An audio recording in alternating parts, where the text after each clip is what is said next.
Selamat pagi Bapak Ibu Saudara sekalian, atau jika saudara-saudara mendengar dimanapun berada, mengikuti waktu saudara masing-masing.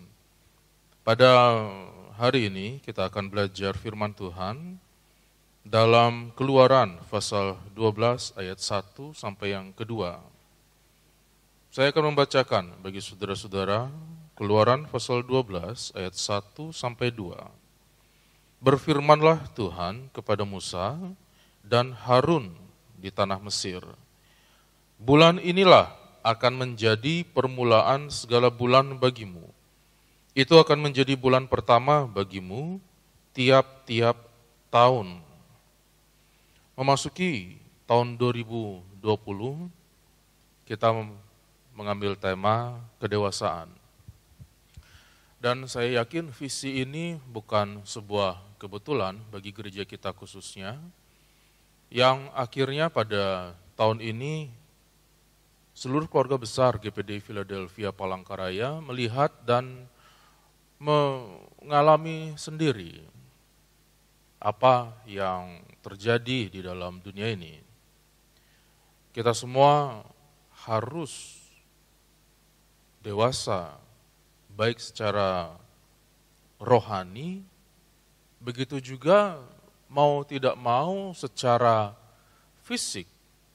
Karena bukan hanya secara rohani kita dihimbau untuk dewasa, tapi secara fisik, kalau Bapak Ibu Saudara sekalian mau menyadari atau tidak, kita dididik untuk belajar menjaga kesehatan, belajar cuci tangan, setelah bersentuhan atau memegang sesuatu atau keluar dan pulang, belajar untuk menjaga kedekatan kita dengan orang lain, dan seterusnya. Kita mengalami banyak perubahan pada hari-hari ini. Akan terjadi perubahan sosial, perubahan budaya, dan mau tidak mau kita semua akan mengikutinya. Karena itu saya akan berkonsentrasi untuk kita sama-sama belajar membahas perubahan rohani yang akan kita hadapi.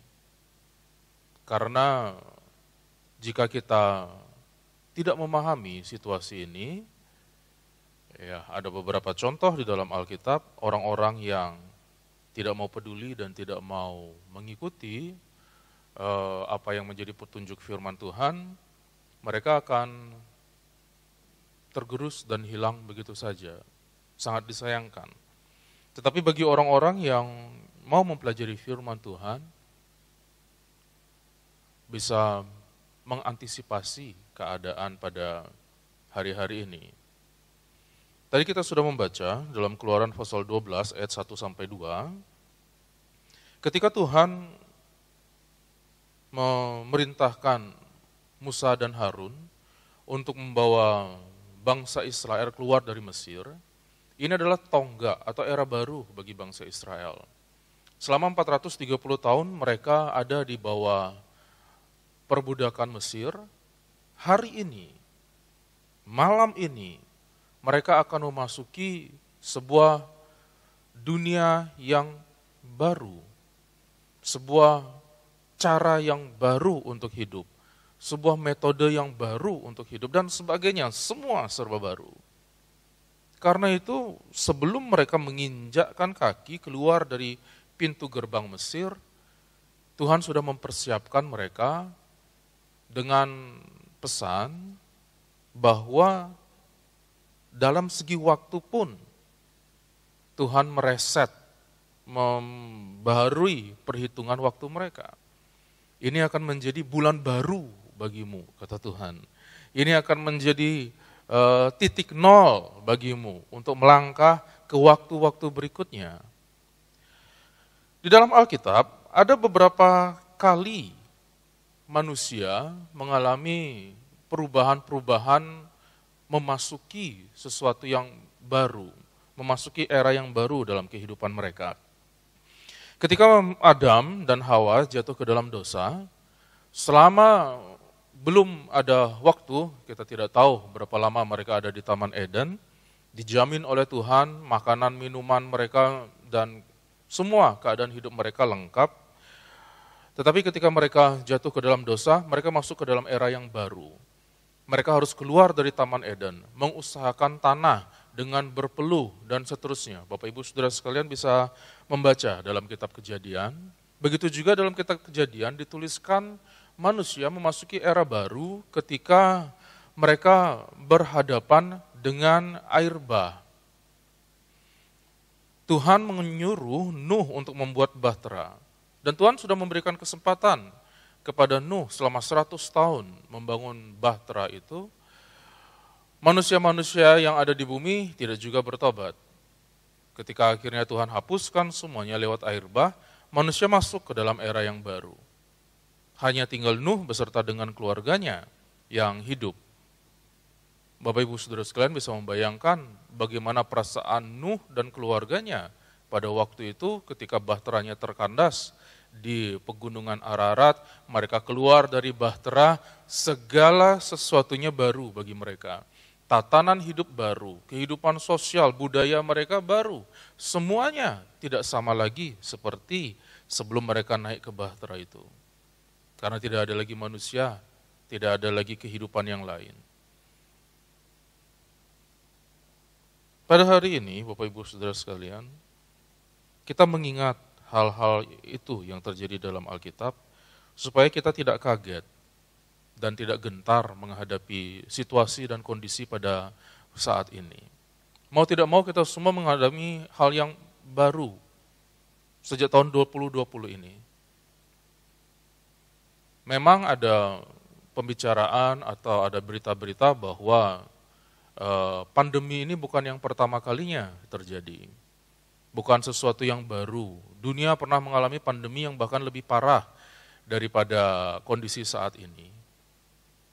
Dan kita juga dalam zaman modern pun tercatat beberapa pandemi yang akhirnya tidak seglobal ini dampaknya. Tetapi yang mengherankan, masuk dalam tahun 2020 ini, Bapak Ibu Saudara sekalian, kita memasuki sebuah, mungkin Bapak Ibu masih ingat dengan khotbah saya waktu akhir tahun, sebuah kondisi di mana dampak yang kita lihat mungkin hanya kerucutnya di atas saja, dampak gunung es itu, kita tidak tahu ada apa di bawah gunung es itu. Ya. Kita mungkin hanya lihat kerucutnya saja, tapi ada sesuatu yang terjadi di bawah gunung es itu yang sangat besar, yang saat ini kita sebagai gereja Tuhan harus bersiap dan mengantisipasinya. Ya, saya tidak mau membahas berita-berita lagi yang membuat saudara-saudara tambah mumet, tapi dari pelajaran Alkitab, kita akan melihat bagaimana umat Tuhan menyikapi sebuah perubahan yang baru untuk kita siap memasuki setiap babak baru di dalam peradaban atau dalam zaman kita. Yang pertama, Bapak Ibu Saudara sekalian, melihat Keluaran 12 ayat 28, kita bisa mengetahui untuk memasuki sebuah era yang baru, umat Tuhan harus belajar untuk taat sepenuhnya. Saya akan bacakan ayat 28.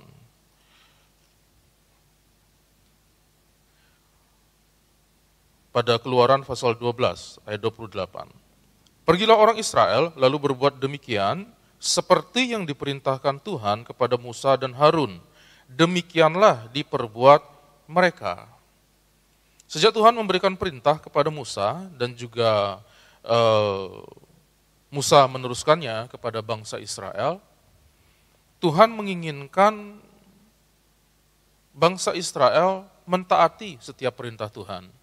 Dan ini bukan pertama kalinya Tuhan menunjukkan kedaulatan supaya perintahnya ditaati. Tuhan sengaja membuat beberapa waktu, dia punya kesempatan untuk mendemonstrasikan kuasanya bagi bangsa Israel.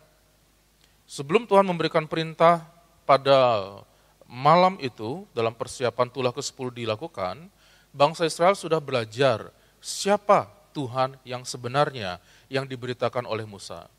Bapak Ibu masih mengingat percakapan Musa dengan Tuhan dalam Keluaran pasal 3 dan pasal 4. Musa mempertanyakan identitas Tuhan dan Tuhan memperkenalkan dirinya kepada Musa. Identitas itulah yang dibawa Musa kepada bangsa Israel. Selain Musa berusaha meyakinkan Firaun, Musa juga harus meyakinkan bangsa Israel bahwa yang mengutus dia betul-betul adalah Tuhan yang benar-benar Tuhan. Tuhan yang maha kuasa, Tuhan yang menciptakan langit dan bumi ini. Dan Tuhan menunjukkan dengan tulah pertama sampai tulah yang ke-9, dia mengatasi semua dewa di Mesir. Tuhan meluluh lantakan Mesir dengan tulah-tulah yang dikirimkannya. Sehingga sekarang bangsa Israel ketika mendengar perintah untuk mempersiapkan sebuah ritual yang belum pernah mereka lakukan, mempersiapkan makanan yang belum pernah mereka persiapkan, mempersiapkan pakaian yang belum pernah mereka persiapkan, dan cara makannya, cara mereka mendekorasi rumah, semua harus dipersiapkan dengan baik. Dombanya harus disimpan sekian lama, masaknya caranya bagaimana, menu dan bumbunya juga ragi harus dikeluarkan, kemudian darah harus dioleskan di ambang pintu. Tidak pernah terjadi selama 430 tahun mereka menjadi suatu bangsa di Mesir, ada perintah seperti itu. Bapak Ibu bisa bayangkan situasi ketika Musa harus mengajarkan satu persatu bangsa itu supaya nurut, supaya taat. Jika mereka belum pernah melihat tulah 1 sampai 9, tiba-tiba Musa datang dan suruh mereka seperti itu, belum tentu mereka mau. Tapi ketika mereka sudah melihat dan mereka sudah mengetahui kuasa Tuhan, Bapak Ibu bisa lihat dalam pasal 12 ayat ke-28, mereka taat. Mau tidak mau, mereka taat. Dan sekarang pada masa saat ini juga, Bapak Ibu bisa melihat, dunia dan pemimpin-pemimpin dunia hanya minta satu saja kepada warganya. Satu. Mereka nggak minta warganya untuk tolong begini dan begitu. Enggak. Mereka cuma minta apa? Taat. Dan itu susah. Sama seperti apa yang terjadi dengan bangsa Israel, Bapak Ibu Saudara sekalian. Ya, sepanjang perjalanan waktu mereka, akhirnya mereka ada yang taat, ada yang tidak. Tetapi kita tidak akan membahas lagi detail itu. Kita akan belajar ketika bangsa Israel menuruti dan taat kepada firman Tuhan, malam itu mereka ada di rumah, berkeluarga, di dalam rumah yang tertutup. Tuhan menjalani Mesir. Tidak ada satupun rumah di Mesir tidak ada kematian. Anak sulung mati. Ini pandemi global ini. Tidak ada rumah yang tidak ada teriakan, tidak ada jeritan paginya. Tetapi rumah-rumah orang Israel, di mana ada tanda darah di situ, di mana ada ketaatan di situ, mereka dilewati. Itulah yang mereka sebut kemudian sebagai Paskah, di mana Tuhan melewati mereka. Inti mendapatkan berkat dari Paskah itu, taat dulu. Taat dulu. Mengikuti apa yang diperintahkan oleh pimpinan. Mengikuti apa yang diperintahkan oleh Tuhan. Tentu itu perlu latihan. Tapi bagi kita belajar untuk mengikuti firman Tuhan dan mempelajarinya supaya kita paham dan menghidupi ketaatan itu dengan baik. Ya. Saya berikan contoh kepada Bapak Ibu Saudara sekalian tentang ketaatan yang dilakukan oleh Yosua dan Kaleb. Seperti yang saya jelaskan tadi, ketaatan itu bukan hanya sekedar taat satu kali, tapi ketaatan yang terus berlanjut. Yosua dan Kaleb adalah contoh dari sedikit dari orang-orang Israel yang taat sampai selesai mereka tiba di Kanaan. Hanya Yosua dan Kaleb yang bisa bertahan sampai finish di Kanaan dalam angkatan itu. Apa yang dikatakan oleh Yosua ketika mereka ada di perbatasan Kanaan?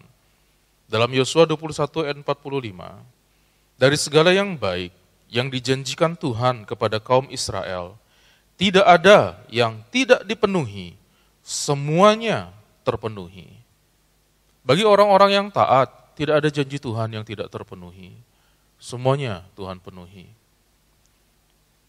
Berikutnya, yang kedua, bagi kita yang memasuki era baru, apa yang harus kita lakukan? Dalam Keluaran 12 ayat yang ke-42, malam itulah malam berjaga-jaga bagi Tuhan untuk membawa mereka keluar dari tanah Mesir. Dan itulah juga malam berjaga-jaga bagi semua orang Israel turun-temurun untuk kemuliaan Tuhan. Yang kedua, bagi kita orang-orang percaya memasuki era yang baru, yang harus kita lakukan adalah siap berubah. Bangsa Israel yang selama 430 tahun kehidupannya rutin, berulang-ulang, sampai sudah susah untuk masuk ke dalam sebuah pembaharuan, keluar dari zona nyamannya. Bahkan sebetulnya mereka tidak nyaman dalam perbudakan, tapi Bapak Ibu bisa melihat, ketika mereka bersungut-sungut, mereka mau balik lagi ke dalam perbudakan itu. Kami mau makanan seperti di Mesir, kami mau mati seperti di Mesir, kami mau balik lagi seperti di Mesir. Padahal ketika di Mesir, mereka sudah berteriak-teriak minta keluar. Minta tolong supaya Tuhan tolong mereka keluarkan dari Mesir. Ada beberapa orang yang seperti itu, tapi sudahlah dengan mereka. Bagi kita, umat Tuhan yang mau belajar firman Tuhan, Bapak Ibu Saudara sekalian siaplah untuk berubah. Bangsa Israel, mau tidak mau, harus belajar untuk melangkah di padang gurun. Mau tidak mau, mereka harus belajar untuk makan makanan yang mungkin tidak sesuai dengan selera mereka. Tiap hari harus makan mana, tiap hari mereka harus keluar, ambil, simpan, besok ambil lagi simpan. Pada hari Sabat mereka boleh simpan 2 hari. Harus terus ada hidup dalam ketaatan, selalu siap dalam perubahan. Tiang awan dan tiang api memimpin mereka. Ketika tiang awan berdiri atau tiang api berdiri, terangkat, mereka harus siap ikut pergi kemanapun dibawa. Ketika tiang awan, tiang api diam, mereka harus siap berkemah. Tidak tahu 1-2 minggu, 1-2 bulan. Ketika tiang itu naik lagi, mereka harus berangkat lagi. Makanya dalam perubahan itu ada banyak sekali yang tidak siap. Bersungut-sungut dan bersungut-sungut. Tapi yang kita contohi adalah orang-orang yang siap. Orang-orang yang mau tiap hari mengikuti tiang awan, tiang api itu, yang mau mengikuti instruksi Musa, yang mau hidup tiap hari bertahan dengan segala perubahan yang terjadi. Bagi orang-orang yang seperti itu, Bapak Ibu Saudara sekalian, Tuhan memberikan janji yang luar biasa. Dalam Ulangan pasal 29 ayat 5 sampai yang ke-6. 40 tahun lamanya, aku memimpin kamu berjalan melalui padang gurun. Pakaianmu tidak menjadi rusak di tubuhmu, dan kasutmu tidak menjadi rusak di kakimu. Roti tidak kamu makan, anggur atau minuman yang memabukkan tidak kamu minum, supaya kamu tahu bahwa akulah Tuhan Allahmu. Jadi di dalam setiap perubahan, Tuhan tidak pernah meninggalkan mereka. Bagi umat Tuhan yang mau taat, yang mau tetap setia, yang mau tetap mengikuti firman Tuhan, apapun yang terjadi dalam kehidupan mereka, Tuhan tetap setia memelihara mereka. Dalam masa-masa saat ini kita membutuhkan kekuatan firman Tuhan seperti ini. Mungkin kita takut, tidak tahu, setiap hari rasanya ada kabar berita yang mencekam, yang membuat perubahan-perubahan yang rasanya kita tidak bisa lagi berencana. Besok kita mau apa kita sudah tidak tahu. Jangankan minggu depan, besok saja kita tidak tahu. Tiba-tiba ada surat edaran begini, tiba-tiba ada berita begini dan begitu. Siapkah kita untuk menghadapi perubahan ini? Tetaplah siap dengan ketaatan kepada firman Tuhan. Karena Tuhan tidak akan pernah meninggalkan kita. Kemudian yang ketiga, dan saya harap ini bisa menjadi sebuah peringatan bagi kita. Dalam Bilangan pasal 32 ayat 12, Bilangan 32 ayat 12 dituliskan, kecuali Kaleb bin Yefune, orang Kenas itu, dan Yosua bin Nun, sebab keduanya mengikut Tuhan dengan sepenuh hatinya. Ini yang saya perlu beritakan kepada seluruh jemaat GPDI Philadelphia Palangkaraya. Untuk kita bersiap memasuki era yang baru, belajar untuk peduli dan mempunyai inisiatif supaya bisa mengambil tindakan-tindakan yang mengantisipasi. Artinya apa itu antisipatif dan inisiatif? Inisiatif itu sudah enggak zamannya lagi kita akan diketok baru jalan. Sudah enggak zamannya lagi kita harus minta bimbingan dan tuntunan. Bapak Ibu harus peka pada masa-masa ini. Seperti tadi yang saya jelaskan, kita dipaksa untuk dewasa. Jangan punya mental jemaat yang seperti dulu lagi, sudah enggak zamannya Bapak Ibu Saudara sekalian. Bayangkan sekarang, Bapak Ibu enggak bisa lagi minta untuk tolong besukin saya. Bukannya saya meremehkan dan merendahkan besuk, bukan. Ada waktunya kita pernah melakukan itu. Tetapi seperti pengkhotbah juga bilang, ada waktunya sekarang sudah enggak bisa melakukan itu. Kami pun mau besuk, Bapak Ibu belum tentu terima kami. Hal yang paling remeh seperti itu. Minta bimbingan, minta konseling untuk berhadapan. Ini era yang baru. Kita hanya akan bisa melakukannya dari jarak jauh. Dan kita sudah dilatih. Beberapa waktu yang lalu kita diberikan pemanasan.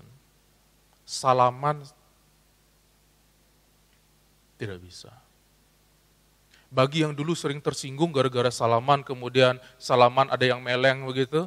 Sekarang enggak disalamin, saudara. Apalagi, saya mohon maaf, ini bukan juga untuk menyinggung budaya. Cium tangan dan sebagainya, cipika-cipiki apalagi. Kita masuk dalam era yang baru. Karena itu belajarlah untuk peduli dan punya inisiatif sendiri. Peduli itu apa maksudnya? Belajar nyari sendiri informasi. Belajar masuk sendiri ke dalam grup-grup komsel, grup-grup rohani. Belajar cari sendiri firman Tuhan. Belajar baca sendiri firman Tuhan. Belajar doa sendiri. Belajar memperhatikan kerohanian diri sendiri. Yosua dan Kaleb ada dalam situasi seperti itu. Jika dulu kita anggap Yosua dan Kaleb hanya sebuah cerita dan tokoh, sekarang Bapak Ibu bisa membayangkan. Ketika 12 pengintai itu kembali, 10 orang bilang, tidak mungkin mereka bisa mengalahkan bangsa Ai. Yosua dan Kaleb merobek bajunya dan bilang mereka bisa. Tetapi bukan hanya 10, seluruh bangsa Israel, bahkan kemungkinan besar Musa ada dalam keraguan untuk tidak mempercayai Yosua dan Kaleb. Tapi akhirnya Yosua dan Kaleb tetap bertahan. Kita diharapkan untuk mempunyai mental-mental yang seperti itu. Yang sepenuh hati kepada Tuhan. Yang enggak pura-pura lagi. Sudah enggak zamannya lagi untuk cari Tuhan rame-rame. Sudah enggak zamannya lagi untuk munafik dan untuk pura-pura. Sudah enggak zamannya Bapak Ibu Saudara sekalian.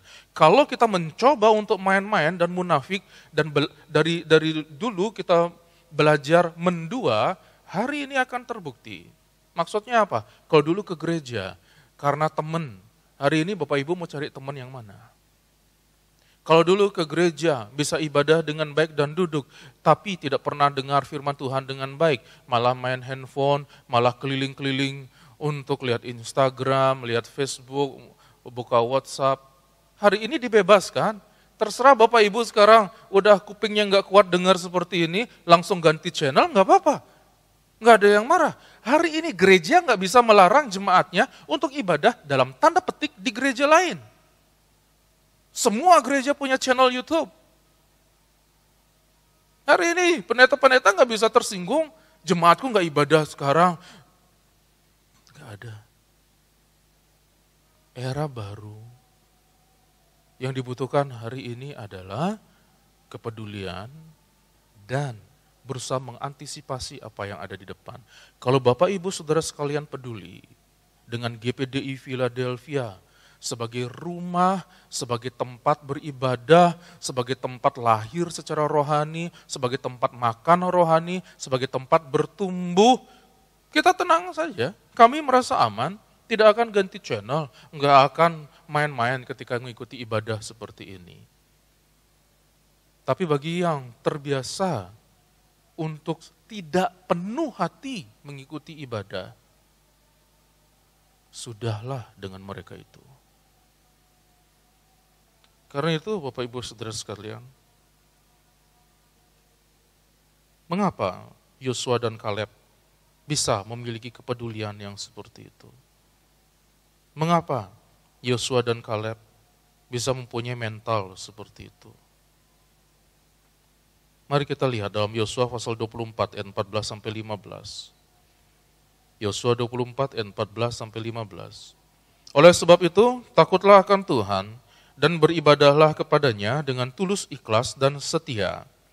Jauhkanlah Allah yang kepadanya nenek moyangmu telah beribadah di seberang sungai Efrat dan di Mesir, dan beribadahlah kepada Tuhan. Tetapi jika kamu anggap tidak baik untuk beribadah kepada Tuhan, pilihlah pada hari ini kepada siapa kamu akan beribadah. Allah yang kepadanya nenek moyangmu beribadah di seberang sungai Efrat, atau Allah orang Amori yang negerinya kamu diami ini. Tetapi aku dan seisi rumahku, kami akan beribadah kepada Tuhan. Bukankah itu petunjuk kemandirian, kedewasaan, kepedulian kepada keluarga secara mandiri? Terserah orang mau ibadah seperti apa. Terserah kamu mau pilih ibadah apa. Tapi aku dan keluargaku, kami akan tetap ikut sama Tuhan itu. Dan sekarang terserah kepada saudara. Kita semua tidak bisa melarang. Apakah saudara mau ibadah online? Apakah saudara mau tidak ibadah? Apakah saudara langsung mau ganti channel? Apakah saudara mau sambil melakukan apapun? Ini era baru Bapak Ibu Saudara sekalian.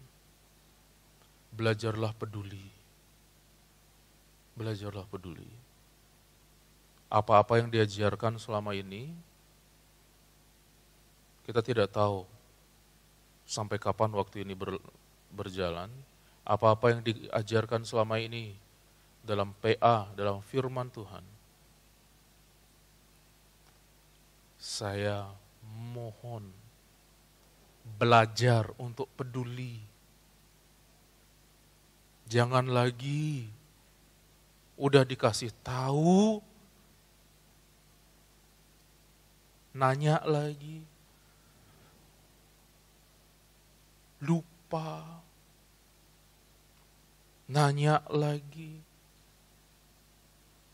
Sampai kapan seperti itu? Belum pernah ada waktu seperti ini. Dan hari inilah waktunya untuk saudara jadi dewasa. Belajar untuk taat. Belajar untuk siap dalam berbagai perubahan. Belajar untuk peduli. Supaya saudara bisa mengambil langkah-langkah mengantisipasi apa yang terjadi. Karena Tuhan tolong Bapak Ibu Saudara sekalian. Dan sekali lagi saya harapkan saudara-saudara bergabung terus dalam grup Facebook atau grup WhatsApp, atau bahkan saudara-saudara tetap kontak dengan komsel saudara-saudara, dan itu akan minimal akan memberikan saudara dukungan satu sama lain dalam menghadapi masa-masa saat ini. Dan jangan ragu untuk menghubungi kami dalam WhatsApp atau telepon, supaya kami juga tahu apa yang terjadi dengan kehidupan Bapak Ibu Saudara sekalian. Kiranya memasuki era yang baru ini, ya, dalam masa yang baru ini, kita tetap bisa saling mendukung dan saling mendoakan. Saya berdoa firman Tuhan pada hari ini bisa memberikan kekuatan kepada Bapak Ibu Saudara sekalian. Tuhan memberkati, mari kita berdoa. Segala puji, hormat, syukur kami naikkan kepadamu Bapa. Engkau yang berdaulat atas segala sesuatu. Jika Engkau memberikan kami kesempatan seperti pada hari ini, kami belajar untuk taat kepadamu. Kami belajar untuk siap memasuki perubahan-perubahan ini. Kami belajar untuk mempunyai kepedulian dan bisa mengambil tindakan-tindakan yang mengantisipasi perubahan ini. Bangkitlah semangat kami ya Bapa. Bangkitlah roh-Mu dalam hidup kami. Supaya seluruh jemaat Tuhan ada dalam lindungan Tuhan, sampai tiba waktunya nanti, kami sampai di tujuan bertemu denganmu. Kami bersyukur kepadamu. Berkati firman-Mu ini. Dalam nama Tuhan Yesus Kristus. Haleluya. Amin.